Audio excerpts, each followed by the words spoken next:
Vamos a abrir la Biblia, hermanos y hermanas, en el libro de Génesis. Seguimos adelante con el estudio que estamos desarrollando en el primer libro de la Biblia, que es el libro de Génesis. Hemos llegado al capítulo número 12, que hemos venido estudiando en las últimas oportunidades, y leeremos el pasaje que corresponde en esta oportunidad. En realidad este pasaje lo hemos leído 2 veces ya. Esta será la tercera vez que lo leemos, pero es porque hemos avanzado muy poco. En realidad solo un versículo hemos avanzado de todos los que hemos leído, pero Dios mediante hoy sí vamos a completar. Leamos entonces Génesis capítulo 12, versículo número 11 en adelante. Cuando estaba por entrar a Egipto, le dijo a su esposa Sarai: yo sé que eres una mujer muy hermosa. Estoy seguro que en cuanto te vean los egipcios dirán: es su esposa. Entonces a mí me matarán, pero a ti te dejarán con vida. Por favor, di que eres mi hermana, para que gracias a ti me vaya bien y me dejen con vida. Cuando Abraham llegó a Egipto, los egipcios vieron que Sarai era muy hermosa. También los funcionarios del faraón la vieron y fueron a contarle al faraón lo hermosa que era. Entonces la llevaron al palacio real. Gracias a ella, trataron muy bien a Abraham. Le dieron ovejas, vacas, esclavos y esclavas, asnos y asnas y camellos. Pero por causa de Sarai, la esposa de Abraham, el Señor castigó al faraón y a su familia con grandes plagas. Entonces el faraón llamó a Abraham y le dijo: ¿qué me has hecho? ¿Por qué no me dijiste que era tu esposa? ¿Por qué dijiste que era tu hermana? Yo pude haberla tomado por esposa. Anda, toma a tu esposa y vete. Y el faraón ordenó a sus hombres que expulsaran a Abraham y a su esposa junto con todos sus bienes. Bueno, al menos, hermanos, en las últimas 2 ocasiones hablamos de cómo se presentó una hambruna en la tierra que en esa época se llamaba de Canaán, que es la tierra a la cual Dios había llevado a Abraham, diciéndole que sería herencia perpetua de sus hijos, de su descendencia. Ante la situación de hambruna, Abraham decide ir a Egipto, y explicamos en la ocasión anterior que técnicamente lo que era la tierra de Canaán, hoy conocido como el Estado de Israel, en esa época, aunque no era propiamente territorio egipcio, era un área que se encontraba bajo la influencia del imperio egipcio, que en esa época era una potencia mundial, y que únicamente los hititas, que estaban ubicados un poco más al norte, se atrevían a rivalizar. Y de hecho había guerras que se dieron entre los egipcios y los hititas. Pero en esta época, recuerda, estamos en el año 2000 antes de Cristo, y por la misma razón es un periodo de relativa calma que va a durar algunos siglos. Y por ello la idea de ir a Egipto era, hermanos, como la salida lógica en una situación como la que Abraham estaba viviendo. Ahora, hemos hablado también ya que en esa época Egipto se había convertido en una potencia militar, económica, de tal manera que Aquí es como el granero del Medio Oriente, y lo será no solamente en esta época de Abraham, sino que hasta el final del libro de Génesis, e incluso en el libro de Éxodo todavía, más de 400 años después, se sigue hablando de Egipto como el granero del Medio Oriente. Pero también Egipto era una civilización que había desarrollado mucho, de tal manera que hemos hablado ya que las primeras pirámides en Egipto datan de aproximadamente 2600 años antes de Cristo. Esto significa que cuando Abraham decide ir a Egipto, Egipto era una ciudad, perdón, un imperio donde en esa época de Abraham tenían ya al menos 600 años la cultura egipcia de venir construyendo pirámides. Obviamente en la época de Abraham no existían las pirámides tan grandes que han subsistido hasta la época presente, como la famosa Esfinge. Seguramente no estaba construida en la época de Abraham, y también no eran pirámides tan terminadas como lo llegaron a ser las pirámides que sobreviven hasta la época presente. Las primeras pirámides que los egipcios hicieron eran muy parecidas a las pirámides de los pueblos indígenas que aquí en Latinoamérica, principalmente México, Guatemala, El Salvador y Honduras, alcanzamos todavía una colita, que eran pirámides, son pirámides en forma de gradas. Entonces, así eran las primeras pirámides que hicieron los egipcios. Después es que ellos ya llegarían a la elaboración de hacerlas casi pues un triángulo perfecto. Pero más o menos esas eran las condiciones cuando Abraham llega. Ahora, el punto es el preconcepto que Abraham tenía de lo que Egipto era. Porque antes de emprender el viaje, hemos leído en el versículo 11 que cuando ya estaban por entrar a Egipto, Abraham le dice a su esposa Sarai: yo sé que eres una mujer muy hermosa. Nos vamos a detener allí antes de seguir adelante, porque Abraham le está diciendo a su esposa: yo sé que eres una mujer muy hermosa. Pero en esa época Sarai, la esposa de Abraham, tenía 65 años de edad. Entonces la pregunta es esta: si ella tenía 65 años de edad, ¿cómo es que Abraham le dice que es una mujer hermosa? O sea, ¿sería que le estaría haciendo el favor por ser su esposa? Bueno, en realidad no, porque si usted puso atención en la lectura, verá que los oficiales de la corte de Faraón, cuando ven a Sarai, la ven también que es muy hermosa, tan hermosa que conforme a la costumbre de los egipcios, van y le cuentan a Faraón y dice: mire, acaba de llegar allí una mujer que es especialmente hermosa. Y Faraón la manda a llamar, y cuando la conoce, igual él ve que Sarai es muy hermosa, de manera que la retiene en el palacio. En ese momento ella no es una esposa, ni siquiera una concubina del faraón. Faraón era el nombre que le daban a los reyes en Egipto.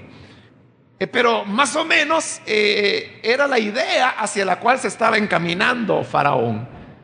Entonces, ¿cómo se puede explicar la hermosura de Sarai si ella tenía 65 años de edad?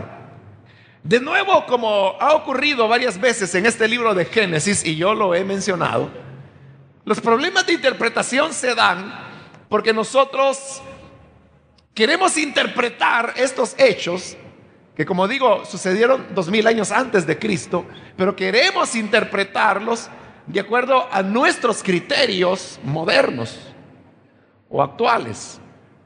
Porque para nosotros, una señora que tenga 65 años de edad es una anciana, y nadie podrá decir que una anciana es hermosa, entendiendo hermosa en el sentido que ahí se está hablando, que era una hermosura que despertaba la admiración y la atracción de los hombres. Porque uno puede decir, es una anciana linda, puede decir uno, es una anciana hermosa, pero uno entiende que se está refiriendo a la hermosura de la vejez, a su pelo blanco, a la forma que tienen de ser las ancianas. Pero aquí no está hablando de ese tipo de belleza, está hablando de una belleza que seduce a los hombres.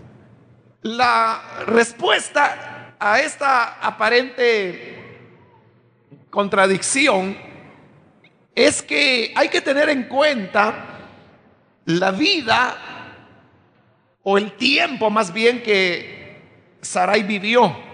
Sarai murió a los 127 años de edad, como lo vamos a estudiar mucho más adelante. Eso significa que si Sarai murió a los 127 años de edad, tener 65 años de edad significaba estar más o menos a la mitad de su vida.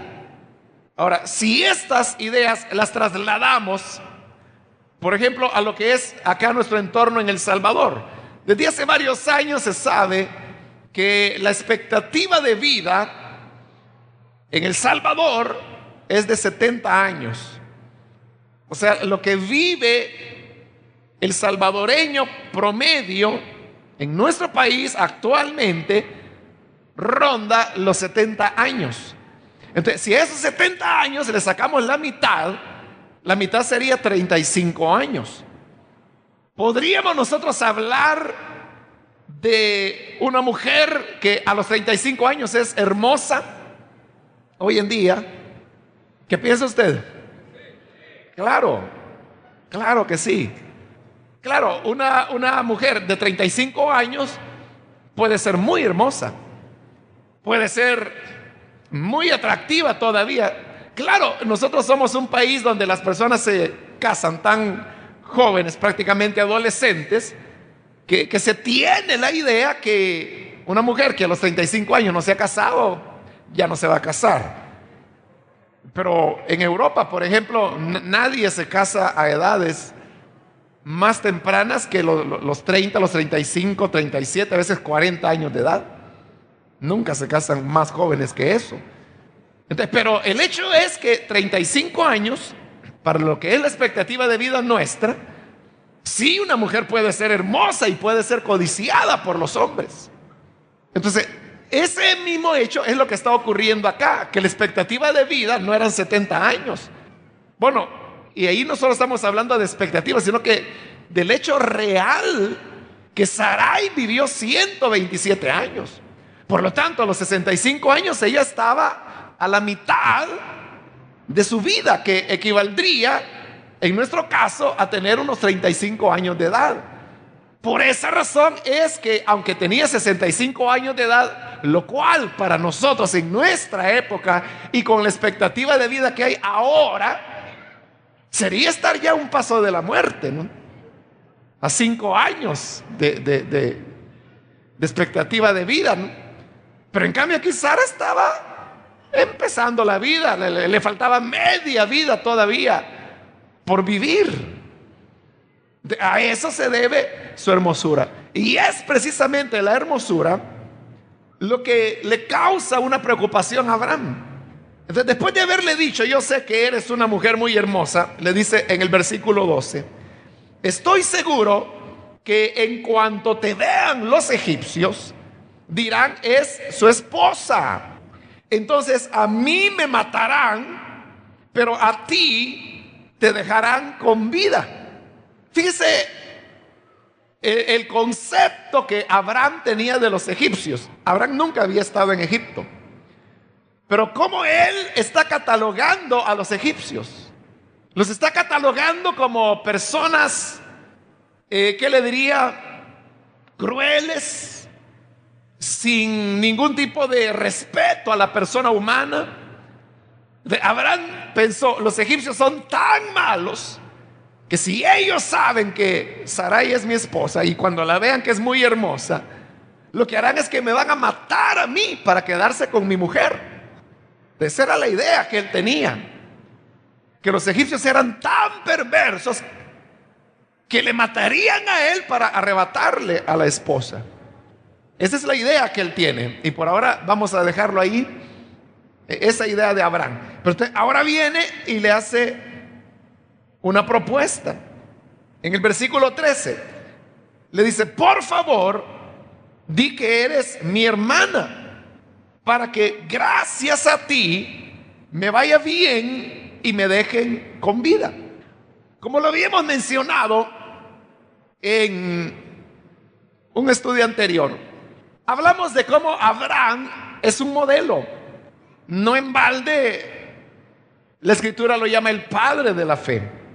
No en balde los judíos se sentían orgullosos de decir: Abraham fue nuestro padre. E incluso en este estudio que hemos estado desarrollando, yo he elogiado la tremenda fe y obediencia que Abraham mostró a Dios. Pero ahora la Biblia nos está mostrando el lado humano de Abraham. Él no era un hombre perfecto. Era un hombre que Dios estaba trabajando todavía, porque usted verá los errores que aquí Abraham está cometiendo. Más adelante él no los va a cometer. Cuando lleguemos a ese punto yo le voy a recordar de este capítulo. Pero aquí hay dos errores que Abraham comete. Bueno, y hay otros más adelante, pero el primero es cuando le dice a su esposa: di que eres mi hermana. Y como explicamos en la última ocasión, eso era cierto. Porque recuerde que Sarai y Abraham eran hermanastros, hijos del mismo padre, pero de diferente madre. Y siendo hermanastros se habían casado. Entonces cuando Abraham decía: es mi hermana, eso es cierto. Eso era verdad. Pero no era toda la verdad. Toda la verdad era que era su hermana, pero también era su esposa. Y ahora lo que le está pidiendo es que se oculte una parte de esa verdad. Y le dice: digamos solo la mitad de la verdad. Que eres mi hermana, pero no digas que eres mi esposa, porque entonces me matarán para quedarse contigo. En cambio, si ellos entienden que soy tu hermano, no me harán daño, porque entonces yo no soy un obstáculo por si los egipcios te ven que eres mujer muy hermosa. Me van a ver como el cuñado al cual hay que ganar. Entonces, como lo dije la vez anterior, lo vuelvo a repetir ahora: mentir no solamente es cuando uno da una información falsa. Eso es mentira, claro. Pero también cuando uno dice solamente parte de la verdad, es mentira. Ahora, Abraham podía decir: bueno, y no es cierto pues que es mi hermana. Sí, sí es cierto. Eso nadie se lo estaba discutiendo. El problema es que no era toda la verdad. Y sobre todo porque se iba a entrar a una condición donde la otra parte de la verdad era decisiva. Eso los hombres lo han entendido tan bien que por ello es que cuando juramentan a un testigo en algún proceso judicial, le piden que diga la verdad, toda la verdad y nada más que la verdad. Pero fíjese, le piden que diga toda la verdad, porque muchas veces nosotros mentimos cuando decimos solamente una parte de las cosas, y que no es falsa, esa información es verdadera, pero solo es una parte. No estamos diciendo toda la verdad. Entonces, alguien diría: bueno, pero esa no es una mentira completa. Pero ya vamos a ver que las consecuencias de esa mentira sobre Abraham serán vergonzosas. Porque nadie puede mentir y quedar campante como que si nada ha pasado. La mentira siempre trae consecuencias. La mentira siempre dañará a otros, como lo vamos a ver acá, pero también nos avergonzará a nosotros que mentimos, sea dando información falsa u ocultando parte de la verdad, que es lo que Abraham está haciendo. Entonces, recuerde siempre eso. Cuidado, ¿no? Porque hay ocasiones en que alguien llega y toca la puerta y preguntan por alguien en su casa, ¿está tal persona? Y usted responde y dice, no, no está. Entonces volveré después, va, está bien, y cierra la puerta. Y cuando entra, la persona sí está. Y dice, ¿a quién buscaban? A ti. ¿Y por qué le dijiste que no estaba? Si es que no estás, pero para él. Pero fue una mentira. O sea, porque si eso le quería decir, decir la verdad es decirle, mire, sí se encuentra, pero en este momento no le puede atender porque tiene otras ocupaciones, porque no viene más tarde. Y ahí le está diciendo la verdad. Pero usted solamente dice, no está, y en su mente dice, para usted, es mentir. Nosotros tenemos que ser cuidadosos porque la mentira es algo tan sutil que en el momento que menos pensamos, estamos dando ya una información falsa. Hay cosas muy sencillas, hermano, como por ejemplo, personas que dicen, por favor, ore por mí, que tengo este problema. Y usted viene y dice, sí, yo oraré. Y no lo hace, mintió. Eso es mentira. Entonces, si usted se compromete y le dice, bueno, está bien, voy a orar, hágalo. O de otra manera, haga lo que hacen varios hermanos que yo conozco, que cuando alguien llega y le dice, mire, ore por mí porque tengo esta necesidad, con gusto. ¿Por qué no oramos en este momento? Y en el momento oran y le piden a Dios por la necesidad. Pero ya lo hicieron. No tuvieron que mentir. Entonces, esa sería la primera lección que podemos aprender. Porque la mentira, en cualquiera de sus formas, ocultando parte de la verdad, exagerando una parte de la verdad, ocultando o minimizando otra parte de la verdad, todas esas son formas de mentira y siempre traerán consecuencias, como lo veremos. Ese es el primer error de Abraham. El segundo está ahí mismo en el versículo 13, cuando le dice, di que eres mi hermana para que gracias a ti me vaya bien y me dejen con vida. Fíjese, le está diciendo, di que eres mi hermana para que gracias a ti me vaya bien a mí. Eso es muy egoísta de parte de Abraham, porque está sometiendo a su esposa a un peligro donde ella puede ser incluso tomada como mujer de un egipcio. Pero le dice, no digas que eres mi esposa para que así a mí me vaya bien. Porque entonces, si dices que eres mi hermana, pensarán que yo soy el cuñado. Entonces a mí me van a hacer regalos. Y ciertamente eso es lo que ocurrirá. Entonces, me irá bien a mí, pero tú sacrifícate.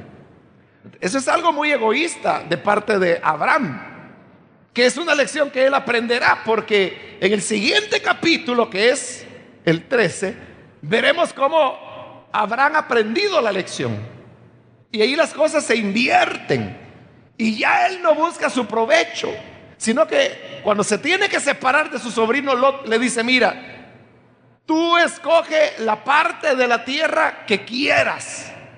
Si tú vas a la izquierda, yo me voy a la derecha. Si tú escoges la derecha, yo me voy a la izquierda, pero no podemos estar más juntos.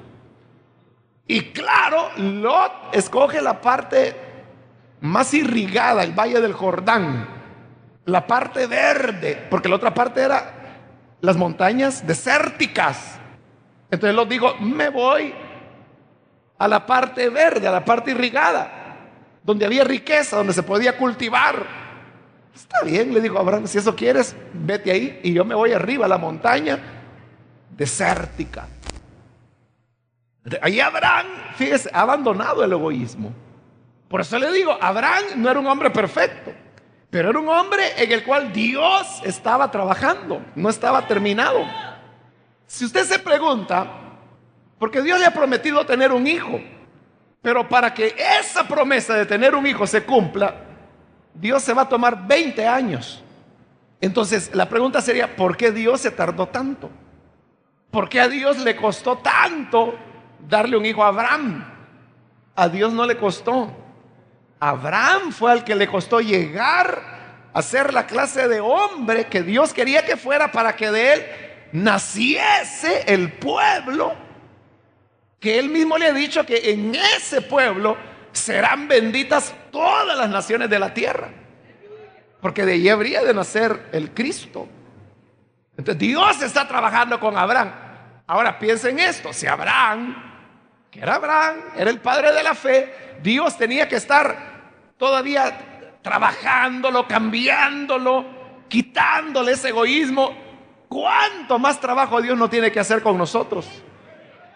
Él todavía no ha terminado con nosotros. Cada día Él está enseñándonos, modelándonos, quebrando nuestro orgullo, rompiendo nuestro egoísmo, hasta que lleguemos a ser la clase de persona que Él quiere que seamos en sus manos para el cumplimiento de sus propósitos. Pero Abraham hoy se está mostrando totalmente egoísta. Mira, mujer, sacrifícate tú para que me vaya bien a mí. Eso se puede decir que era, en la época de Moisés de Abraham, era totalmente aceptado, porque era una sociedad patriarcal totalmente. La mujer tenía un lugar secundario, y más adelante vamos a encontrar a Sarai refiriéndose a Abraham, llamándole mi señor. O sea, ella se veía como una esclava de él, y más o menos eso era. Que lo que el jefe dijera, lo que el esposo dijera, eso era. Pero el problema es que lo que ahí se produce es una manifestación del egoísmo de Abraham. Fíjese que al pensar en esto, hermano, yo solamente recordé un caso que salió en los periódicos. A lo mejor usted lo leyó, de una señora, una abuela, que tiene una nieta, una niña de 15 años de edad. No recuerdo el lugar, pero aquí en El Salvador, pero en algún lugar del interior. Pero la cosa es que ella, la abuela, andaba proponiendo a su nieta a hombres a cambio de dinero. Entonces alguien se enteró de la situación y claro, ella anunciaba que su nieta era virgen. Entonces ella como que lo que quería era el mejor postor. ¿Quién da más por mi nieta? ¿No? Tiene 15 años, es virgen. ¿Quién la quiere? ¿Cuánto me dan? Entonces, en eso estaba cuando alguien se dio cuenta, informó a la policía y la capturaron. De esa manera, bueno, la niña fue rescatada, pero yo me puse a pensar, bueno, qué barbaridad, ¿no? Porque esta señora lo que quiere es sacar provecho de su nieta. Y es su nieta, y en lugar de protegerla, lo que está haciendo es comercializándola. Claro, capturada, como todo capturado, ella negaba y decía, no es cierto, ella es la que le gustan los hombres. Yo no sé nada de esto, decía ella. Pero algo parecido a lo que Abraham está haciendo. Mira, mujer, si te agarra otro hombre, no importa, con tal que me vaya bien a mí. Era muy egoísta de parte de Abraham. En el versículo 14, bueno, Sarai acepta, porque no tenía opción. Pero dice el versículo 14, cuando Abraham llegó a Egipto, ocurrió lo que él había pensado. Los egipcios vieron que Sarai era muy hermosa. También los funcionarios del faraón la vieron y fueron a contarle al faraón lo hermosa que era. Entonces la llevaron al palacio real. En esa época Egipto era un pueblo que se alegraba cuando extranjeros venían, pero traían dinero. Y recuerda que Abraham, Dios ha comenzado a bendecirlo, ha comenzado a enriquecerlo. Abraham terminará millonario. La Biblia dice riquísimo, pero hoy contemporáneamente nosotros diríamos millonario. Pero es una riqueza de Abraham que va creciendo y que va a crecer más ahora que él va acá a Egipto. Entonces, cuando ven llegar a Abraham y que trae el ganado, sus esclavos, trae riquezas, esa clase de gente en Egipto era muy bien recibida. Y realmente así es, hermano, todavía en muchos países. Hace algunos años atrás, no sé si todavía será así, porque cada rato cambian las leyes migratorias en los Estados Unidos, pero hace algunos años atrás, como 7 años o más quizás atrás, si usted llevaba $100,000 para invertir en un negocio en los Estados Unidos, solamente tenía que demostrar que tenía los $100,000 e inmediatamente le daban la visa de residencia. Porque como traía inversión, y eso es lo que ellos quieren, que usted lleve dinero, no que vaya a quitar dinero, sino que lleve. Pero le digo, esto fue hace varios años, yo no sé si todavía eso existirá. Entonces, mucha gente, claro, no tienen esa cantidad de dinero, ¿no? Y piensan que eso de la residencia es una cosa complicadísima. Pero si usted tiene dinero, inmediatamente le dan la visa. Era el único requisito, que usted llevara $100,000 y decir, yo voy a poner, aunque sea una tienda, un comedor, lo que fuera.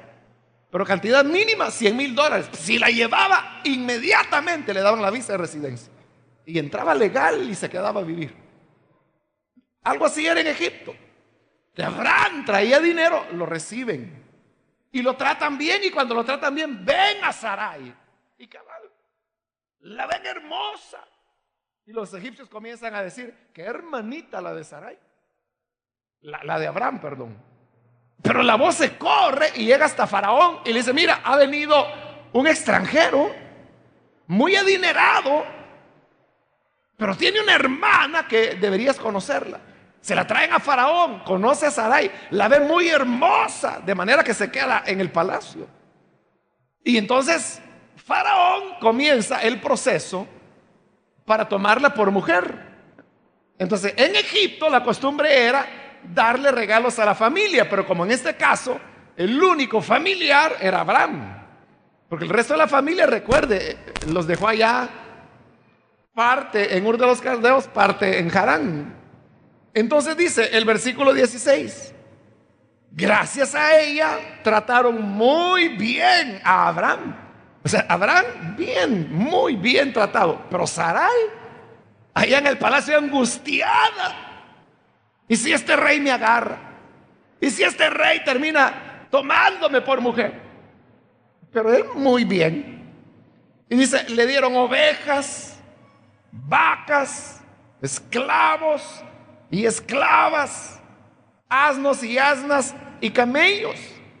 O sea, si era el rey, era el faraón quien quería tomar por mujer a Sarai. Imagínense los regalos que le pudo haber dado a Abraham. Ahí se dice, ¿no? Pero los esclavos, esos no eran viejitos esclavos. Eran hombres, mujeres fuertes que tenían fuerza para trabajar. Eran buenos camellos, buenos asnos. Era ganado gordo, era de lo mejor. Es decir, le comienza a dar regalos y regalos y regalos a Abraham. Porque esa era la idea, ganárselo como cuñado para que luego él accediera al matrimonio. Bueno, hasta ahí todo va bien, pero fíjese, uno diría, qué desvergonzado Abraham, porque él sabía que todo lo que Faraón le estaba regalando, no se lo estaba regalando porque era buenísima gente. Se lo estaba regalando porque sabía que era el para casarse con su mujer. Pero él lo recibe, no lo rechaza. Por eso le digo, Dios aquí está trabajando con Abraham, porque más adelante, cuando el rey de Sodoma le va a hacer la misma propuesta y le va a decir, mira, todas las riquezas que te queden a ti, Abraham dirá, no, para que no se diga que tú me enriqueciste. Ni siquiera una cuerda para atar una sandalia voy a tomar para que así todos entiendan que lo que yo tengo fue Dios quien me lo dio. Entonces, allí sí lo va a rechazar, pero después de esta experiencia. Pero aquí no lo está rechazando, aunque él sabe que es el precio de perder a su mujer. Entonces, no solo ha mentido, no solo se ha mostrado egoísta, hoy se está mostrando desvergonzado, porque está aceptando el precio de algo que él sabe que no puede, no debería dar, pero no dice nada, porque hubiera podido seguir el papel de hermano y decir: no, lo siento, porque mi hermana está comprometida con otro gran rey por allá, hubiera dicho, así que no puedo aceptar tus regalos. Pero no hace eso, los acepta. Pero aquí viene el punto. O sea, como Abraham no hace nada, Dios sí lo hace. Porque en este momento todo está en peligro, hermano. O sea, el plan de Dios revelado a Abraham en este momento está en peligro. Porque Abraham ha abandonado la tierra que Dios le ha dicho que es de su descendencia. Segundo, le ha dicho que le dará una descendencia, pero ahora existe el peligro que su esposa se convierta en la esposa de Faraón. Y si tuviesen hijos, ya no van a ser hijos de él, sino que serán egipcios los que van a nacer. Y si ella se casa, Abraham se va a quedar en Egipto. Entonces todo el plan de Dios de la tierra, de la descendencia, de hacer un pueblo nuevo, todo está en peligro. Pero Abraham sigue fascinado con los regalos. Entonces Dios interviene.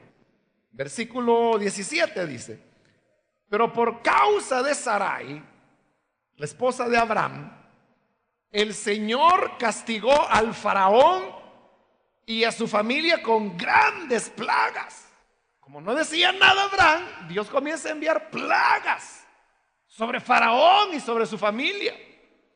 No se dice cuáles fueron esas plagas, pero la cuestión era evidente que algo estaba mal. Entonces Faraón cae en la cuenta y manda llamar a Abraham.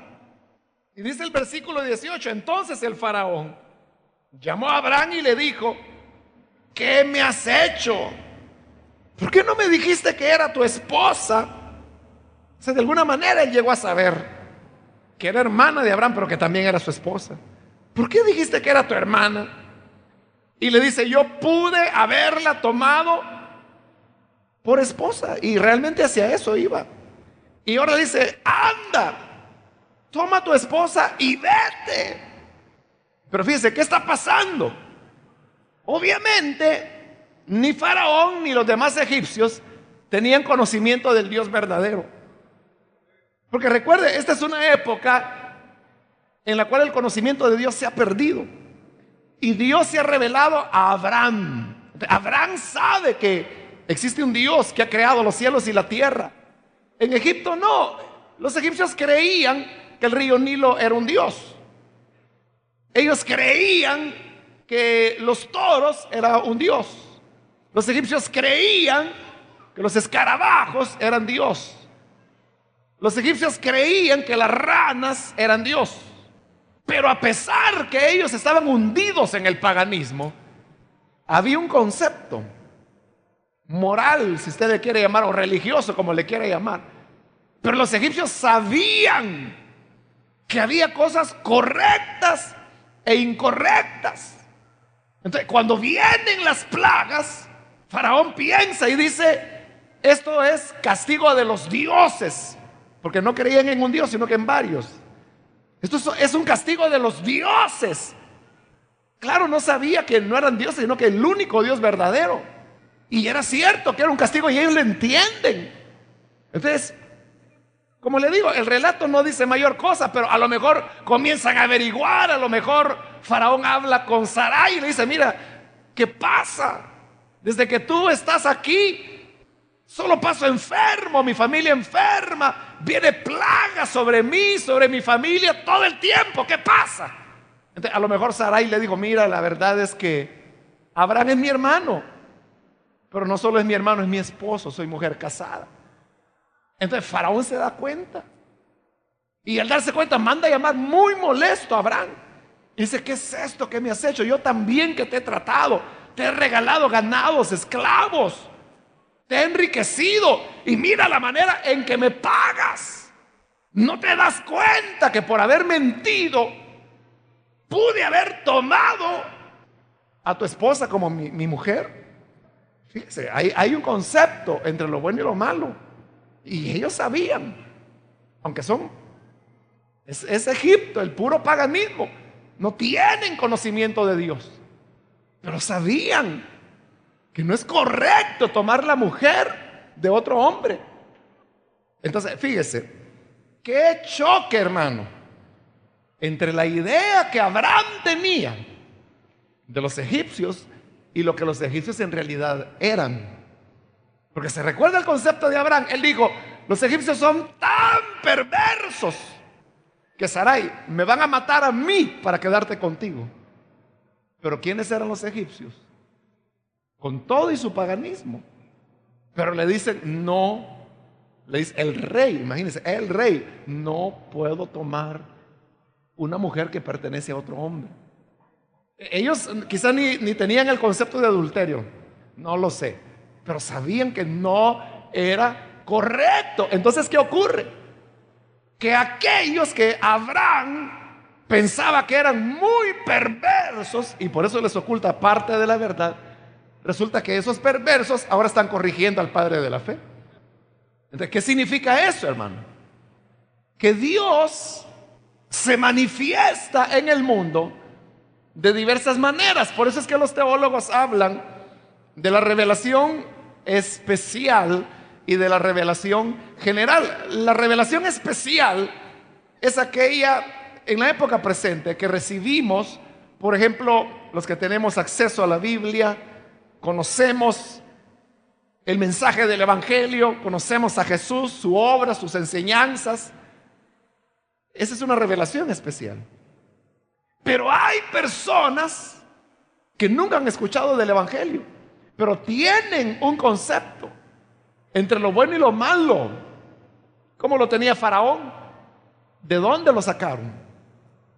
Eso es lo que se llama la revelación general. También le llaman la gracia común, la cual Dios tiene con todos los seres humanos.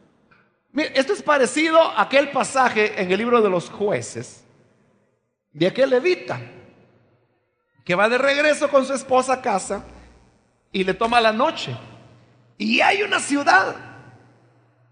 Entonces le dice a su criado que va con él, ¿por qué no vamos a esa ciudad y dormimos ahí? Y él responde, uy, no, le dice ahí no, porque esos no son pueblo de Dios. Pero si caminamos un poquito más, ahí hay otra ciudad, que esa sí ya pertenece al pueblo de Dios. Entonces caminan un poquito más y llegan a la otra ciudad, donde vivía, entre comillas, el pueblo de Dios. Y ahí se quedan a dormir. Y usted sabe lo que ocurre esa noche. Que llegan los hombres, se reúnen y querían violar a Levita, el pueblo de Dios, los hermanos. Querían violar a Levita. Pero él no sale de la casa y en lugar de eso, a su esposa la saca a la calle y aquellos hombres, encendidos en su pasión, toman a la mujer y dice que abusan de ella durante toda la noche. De manera que cuando amanece la mujer está tan maltratada que ha muerto. Entonces de nuevo, él no quiso ir a dormir al pueblo de los que no eran hijos de Dios, porque digo, uy, ahí a saber qué nos va a pasar, y a lo mejor no les hubiera ocurrido nada. Mejor vamos donde hay hijos de Dios, y los hijos de Dios violan a su mujer hasta la muerte. Lo mismo le está ocurriendo hoy a Abraham. No se daba cuenta de cómo Dios podía obrar sobre los egipcios. Claro, yo no digo que Faraón conocía al Dios verdadero, no lo conocía. Él tenía el concepto de que habían muchos dioses, pero sabía que había un castigo, y él sabía que los castigos venían cuando algo incorrecto había. Y cuando indaga, encuentra que es lo incorrecto. Entonces viene y le dice a Abraham, ¿por qué me mentiste? Fíjese qué vergüenza. Qué vergüenza que el incrédulo le tenga que decir a usted: mire, y usted que no es cristiano, no debería hacer esto o lo otro. Usted que dice que es cristiana, ya debería haberme pagado lo que me debe. Si dice que es cristiano, ¿por qué anda mintiendo? ¿Por qué me anda enamorando a la esposa? O sea, vergonzoso, ¿no? Que tenga que ser el incrédulo que le diga al creyente. Entonces, para Abraham, hermano, fue una vergüenza terrible. Pero no solo eso, sino que dice el versículo 20: y el faraón ordenó a sus hombres que expulsaran a Abraham, es decir, fuera del país, depórtenlo. Y a su esposa. O sea, nunca Faraón ni pensó hacer lo que Abraham había pensado. Nunca dijo: bueno, hoy por mentiroso maten a ese sinvergüenza y me quedo con la mujer. Digo: no, saquen a este hombre y saquen a esa mujer. Pero mire, es tan, voy a decir así, tan recto el faraón, que incluso dice: junto con todos sus bienes, es decir, lo que le había regalado a Faraón, sáquenlo con todo eso.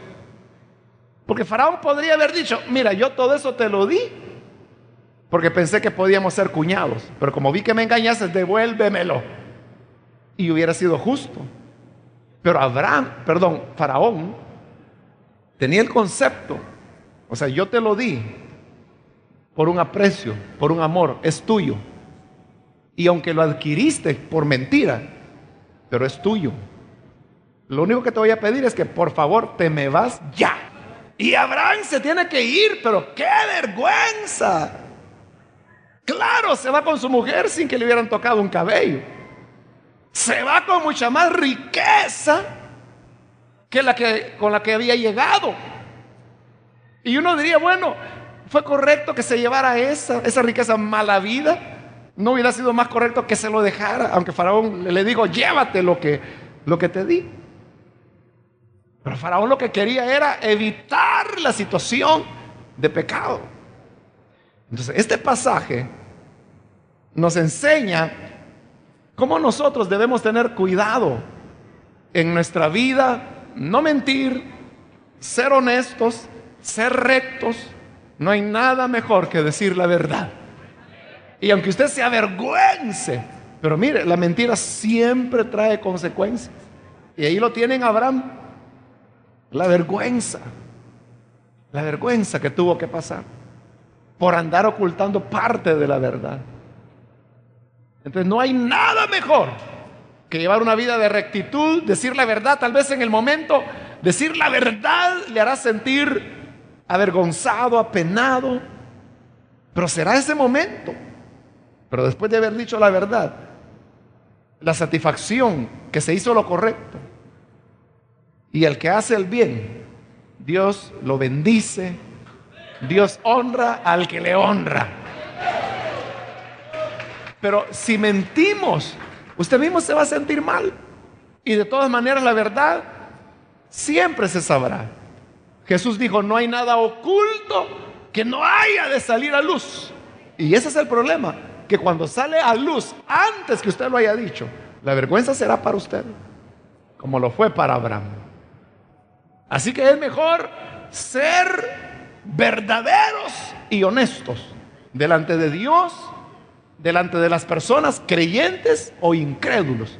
No vaya a ser que el incrédulo termine diciendo: mire, mejor váyase a esa su iglesia y conviértase de verdad. Y nuestra vergüenza será mayor. Vamos a orar, vamos a cerrar nuestros ojos.